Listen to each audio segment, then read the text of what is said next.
It was good, people. Day 18, and I think that a lot of revelations have come out today. So let's start off with some sports.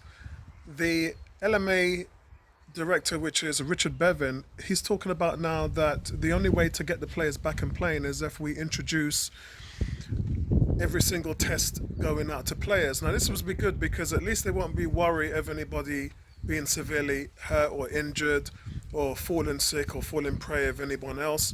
And the players are in a tight ship. I mean, we already know when they play away games, most of them are cooped up in hotels. The team travels together, training facilities, etc. I think this would be a good way of getting a staple date of them to get back to playing football as a team. Okay, we know it's going to have to be behind closed doors. It's something that nobody wanted to do. Arsenal themselves have promised that football will be back and fans will be at the stadium. I don't think so, bro. This thing is, we're in it for the long haul. This thing's going to go 4, 5, 6 months because the problem is reoccurring cases creating a second wave. And that's something that you just can't control unless you're going to test everybody in the country, which nobody can do in that time frame. The time frame's too small.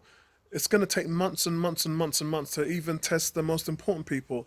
We know at the end of this month that the government have promised that NHS workers, care home workers, all these people on the front line are going to be tested first and foremost. I think you have to put people in London Transport in there as well. I think you have to test those people. You got to keep them safe, ensure that the people on the buses and the trains also are being tested so that because these guys are in the line of fire as well, not just emergency workers, the people that we trust and depend on every day. So I think that from that perspective, it's gonna take a bit of time, but that is definitely a good plan. However, as I said, it's gonna be behind closed doors. So unfortunately, that means that fans may not be seeing football in the way they want to, including me. A season ticket at the Emirates.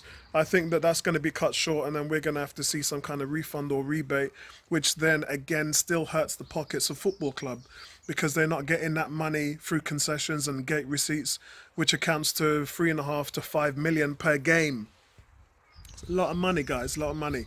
So overall, Boris Johnson is on the recovery. He's taken short walks, so he's out and about, and that's a good sign because that means his lungs are starting to recover. So I think that the worst is probably behind us when it comes to our prime minister. So that's really, really good news. What's not good news is these death rates are starting to creep up now. So there's 100,000 now that have passed away, and the death rates. Remember, it was Italy was 11.9, then Spain was 9%, and then the UK was 8.8% behind them. That was the top three a week ago. So what's happened since? So we've got Italy now, still number one, and they're about 13.9%.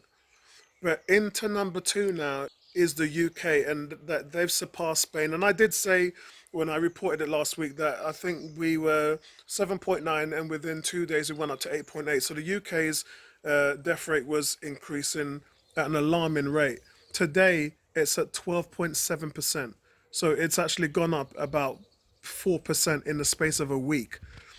So that's not good. I know that we're getting some good figures from the UK. I know that we're starting to look like we're trying to curb the trend. So that's very positive. But again, this is only going to come from a lot of people who were listening to hashtag stay at home now.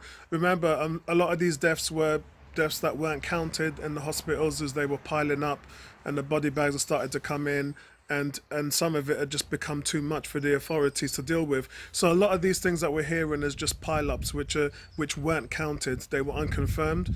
So all we're hearing about is a confirmed now. So that's going to slow down at some point. So everything is sort of relative. However, what's interesting is the country that has the most cases, which is the USA.